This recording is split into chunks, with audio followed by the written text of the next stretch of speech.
An issue that frequently comes up in workers' compensation matters is whether a worker is considered an employee and therefore entitled to workers' compensation benefits, or an independent contractor, in which case they would not be entitled to workers' compensation benefits.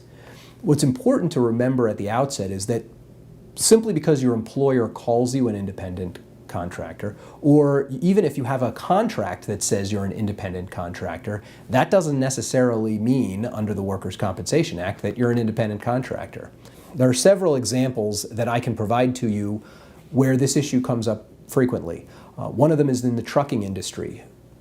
Sometimes the owner of a truck will hire a driver to operate the truck, and that driver will be considered an independent contractor. That may or may not be the case. It frequently comes up in the construction industry, where a contractor will hire a laborer to perform a portion of their work, and they will label them as an independent contractor, but again, they're not necessarily an independent contractor.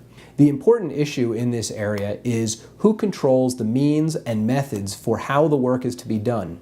In determining that, the court will look at how the employee is paid. Are they paid with a 1099 or are they paid with a W-2? Are they paid cash? Are they paid by the job or are they paid by the hour?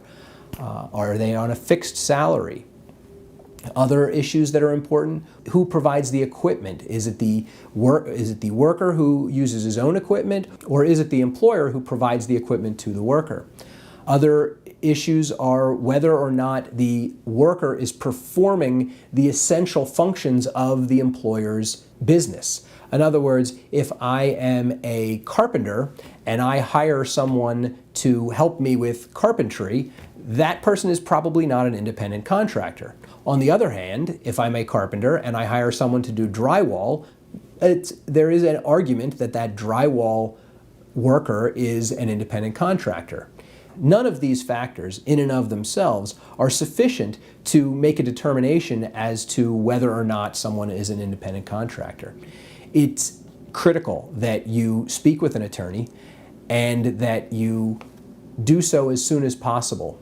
In my practice, I have represented dozens of workers who at first thought they were independent contractors, but I was able to prove with fact witness testimony as well as documents that they in fact were to be considered an employee under the Workers' Compensation Act, and those people received workers' compensation benefits. So don't assume that you are an independent contractor. Come to my office today and we can discuss this issue.